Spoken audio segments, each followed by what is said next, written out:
সকলকে স্বাগতম নতুন আরও একটি ভিডিওতে। এই মুহূর্তে আমি আছি লোভেন শহরের কেসেলো পার্কে। পার্কটি খুব বেশি বড় নয়, তবে ছোট এই লোভেন শহরের তুলনায় পার্কটি বেশ জনপ্রিয়। এই পার্কের অন্যতম কয়েকটি প্রধান আকর্ষণ হচ্ছে এখানে ফিশিং ব্যবস্থা আছে, সুইমিং পুল আছে এবং বাচ্চাদের খেলার জন্য আলাদা সাইট তৈরি করা আছে। এছাড়াও সাইট ট্র্যাকিং হিসেবে এখানে রাত্রিযাপনের ব্যবস্থাও থাকে। আজকের এই ভিডিওতে আমি হেঁটে হেঁটে পার্কের বিভিন্ন অংশ আপনাদেরকে ঘুরে দেখাবো এবং সেই সাথে কয়েকটি উল্লেখযোগ্য বিষয় তুলে ধরবো যে ইউরোপের পার্কগুলো দেখুন কতটা সাজানো গোছানো এবং এরা পরিবেশের প্রতি কতটা যত্নশীল। শুরু করলাম গেট দিয়ে ঢুকে একেবারে বাম পাশের রাস্তা দিয়েই। ডান পাশের রাস্তাটাও আরও বেশি ইন্টারেস্টিং, বাট আগে বাম পাশটা আপনাদেরকে দেখিয়ে নিই। আমি যে রাস্তা দিয়ে হেঁটে যাচ্ছি এর ঠিক ডান পাশ দিয়ে যে বেড়াটা আপনারা দেখতে পাচ্ছেন, এটা এখন লতা পাতায় ঢেকে গিয়েছে শীতকাল এটা সাধারণত ঘোড়া রাখা রাস্তা বেশ বড় একটা অংশ নিয়ে এখানে ঘোড়াগুলো থাকে।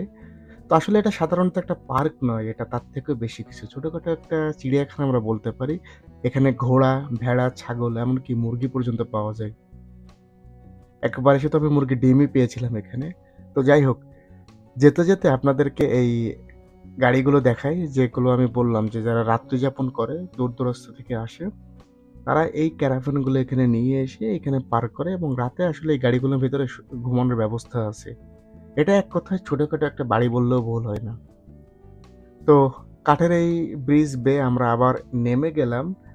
নেমে যাচ্ছি আপনাদেরকে একটা ইন্টারেস্টিং জিনিস দেখানোর জন্য যে আমরা যখন ঘোড়াতে উঠতেই ভয় পাই, এখানে দেখুন যে ছোট, ছোট বাচ্চাদেরকে ঘোড়ার ট্রেনিং দেওয়া হয়। তো যেতে, যেতে এই ছোট পিচ্চিটার সাথে দেখা, দেখুন কত কিউট। এবং একটু সামনে গেলে আবার পিচ্চির মা এবং তার বোনকে দেখলাম। তো এই জায়গাটার কথা আমি আপনাদেরকে বলছিলাম যে দেখুন হাড় হিম করা একটা বিষয়। যে এত বড় হয়েছি আমরা, এখনো আমার মনে হয় যে ঘোড়ায় উঠতে বললে আমার ভয় লাগবে, কিন্তু বাচ্চারা এখানে ঘোড়ার প্রশিক্ষণ নিচ্ছে।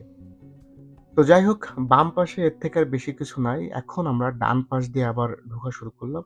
এটা হচ্ছে কিডস জোন। একটা পার্কের আমার কাছে সবথেকে গুরুত্বপূর্ণ এবং এক্সাইটিং জায়গা লেগেছে এটি। বাচ্চাদের খেলাধুলার জন্য যত রকমের ব্যবস্থা আছে সবকিছুই এই কিডস জোনে করে রাখা হয়েছে। পরিবার নিয়ে সকাল থেকে বিকাল পর্যন্ত বাচ্চারা এখানে আসে এবং সারাদিন এই জায়গাটা এনজয় করে। একটা পাশে ছোট করে খাল কাটা আছে, খেলাধুলার জন্য বিভিন্ন ধরনের জিনিসপত্র এখানে তৈরি করে রাখা হয়েছে। এবং মজার বিষয় হচ্ছে আসলে দেখুন এরা কতটা সচেতন নাগরিক যে এরা কোনো জিনিস ক্ষতি করে না বা কোনো কিছু নিজের মনে করে বাসায় নিয়ে যায় না। তো এই পর্যন্ত আসতে, আসতে আবার ছোট ২ কিউট পিচ্চির সাথে দেখা। এদের সাথে পরেও আরেকবার দেখা হয়েছিল, এরাও ভীষণ দুষ্টু ছিল। তো যাই হোক, এই এরিয়া পার হয়ে আমরা এবার যাচ্ছি সুইমিং পুলের দিকে, যেটা আমি ভিডিওর শুরুতেই বলেছিলাম। দেখুন ইতিমধ্যে অনেকেই জড়ো হয়ে গিয়েছে এখানে। আপনি যদি সুইমিং পুলে আসতে চান তাহলে সুইমিং কিটস নিয়ে আসবেন এবং পার্কের ফ্রি এন্ট্রি, পার্কে আপনার টাকা দিয়ে এন্ট্রি করা লাগে না। কিন্তু সুইমিং পুলে আসলে একটা মিনিমাম চার্জ দিয়ে আসতে হয়। এটা আসার সময় আপনার ওয়েবসাইট দেখে আসতে পারবেন। তো আমরা আর এখানে সময় নষ্ট করলাম না। যেহেতু সকালবেলায় সুইমিং এর তেমন কোনো কাজ নাই আমাদের। আর আমরা সুইমিং এর ড্রেসও আনি নাই। তো আবার আমরা পাশের রাস্তা দিয়ে এগিয়ে গেলাম একটু গহীন জঙ্গলের দিকে। তো যাই হোক, যেতে, যেতে এই আন্টি এবং তার এই কুকুরছানাকে দেখলাম। তবে একটা জিনিস মনে রাখি, বেলজিয়ামে আসলে এই কুকুর বিড়াল থেকে সাবধান। তো কিছু দূর যেতে, যেতেই এই জায়গাটির কথা আপনাদেরকে বলি। এটা বেশ গভীরে চলে গিয়েছে। তো এদিকে না যাওয়াই ভালো। এই জায়গাটি আমি আপনাদেরকে দেখাবো। তবে তার আগে ছোট বাচ্চারা সাবধান। এটা আমরা ওইদিকে না তাকাই। তো যাই হোক, ঘুরতে, ঘুরতে আমরা মোটামুটি এই জায়গাটাতে এসেছিলাম। এটি হচ্ছে একটা মিউজিয়ামের মতো তৈরি করা। কিছু জিনিসপত্র ভেতরে আছে পার্কের, বাট এটা সবসময় ওপেন থাকে না। তো ওই জায়গা ছেড়ে এসে এই সেই এক্সাইটিং এবং ইন্টারেস্টিং জায়গা যেখানে আমি মাঝে, মাঝে আসি। এর একটা কারণ আছে। কারণ ওই যে ঘরটা দেখছেন, ওই ঘরটার মধ্যে কিন্তু ভেড়া, ছাগল এবং মুরগি একসাথে থাকে এবং এইখানে মাঝে, মাঝে মুরগির ডিম পাওয়া যায়। আমি ভেতরে যেয়ে দেখি মুরগির ডিম আছে কিনা। তবে মনে হয় না, কারণ ভেতরে মুরগি যেহেতু নাই সেহেতু ডিম পাওয়ার সম্ভাবনা খুবই কম। তো এই জায়গাটা ঘুরে আমার সাথে আমার পাকিস্তানি ওই বন্ধুটি ছিল যাকে আপনারা ইতিমধ্যে ভিডিওতে দেখেছেন। ওর জন্য আসলে পার্কটা একেবারেই নতুন এবং ও এসে বেশ এক্সাইটেড ছিল এখানে। কারণ আসলে আমাদের দেশগুলোতে এরকম পরিষ্কার-পরিচ্ছন্ন পার্ক আমরা দেখতে পাই না। যার জন্য ইউরোপে আসার পরে এরকম পরিষ্কার-পরিচ্ছন্ন হয়তোবা আপনারা একটা জিনিস খেয়াল করেছেন যে রাস্তায় কিন্তু কোনো ময়লা আবর্জনা নাই। কারণ এরা পার্কে আসলেও এরা যদি একটা কলা খায় তো কলার খোসা এখানে সেখানে না ফেলে নির্ধারিত ডাস্টবিনে যেয়ে ফেলে। এমনকি এরা এদের ব্যবহৃত টিস্যুগুলো এদের কাছে রেখে দেয়। যখন ডাস্টবিন পায় তখনও এরা এগুলো সেখানে ফেলে। আসলে একটা উন্নত জাতি গড়তে হলে আগে নিজেকে উন্নত হতে হয়।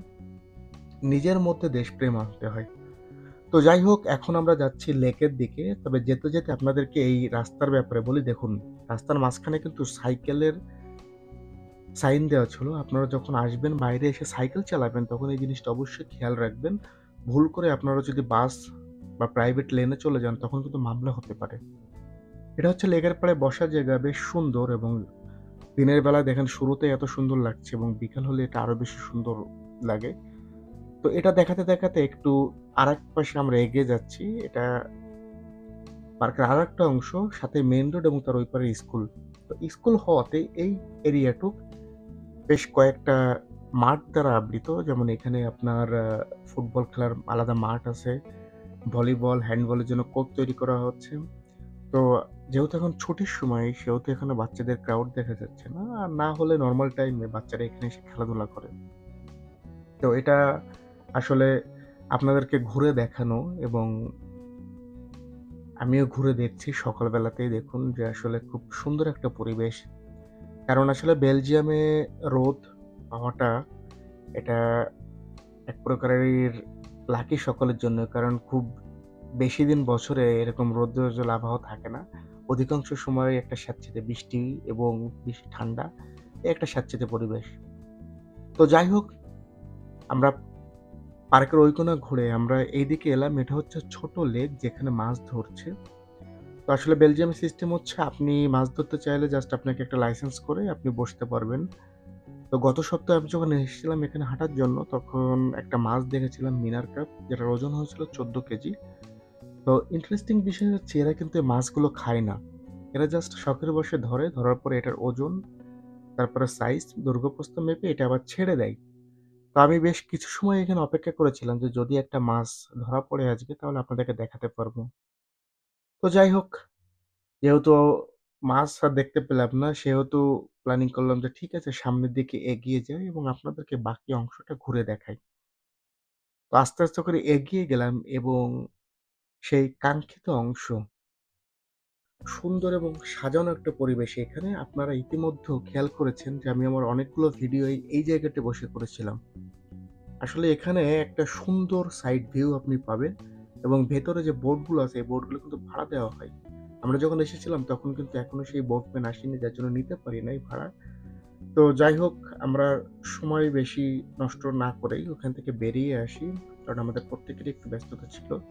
তো এটি হচ্ছে আরেকটা বেরিয়ে যাওয়ার রাস্তা এবং এই রাস্তা দিয়েই আমরা এখন বাইরের দিকে যাচ্ছি। তো আসলে মোটামুটি এটা একটা পার্ক। কিন্তু সাধারণ একটা পার্ক হলেও একটা লোকালয়ের মধ্যে দেখুন যে কতটা পরিষ্কার পরিচ্ছন্ন এবং সাজানো গোছানো পার্কগুলা। এই ভিডিওটির আসলে উদ্দেশ্য হলো আপনাদেরকে দেখানো যে দেখুন ইউরোপিয়ানরা আমরা যে উন্নত বলি বা তারা যে কেন উন্নত? কারণ তারা সবকিছু রক্ষণাবেক্ষণ করতে জানে এবং তারা এই পার্কগুলো বা তারা প্রাকৃতিক সম্পদের উপর তারা কতটা যত্নশীল।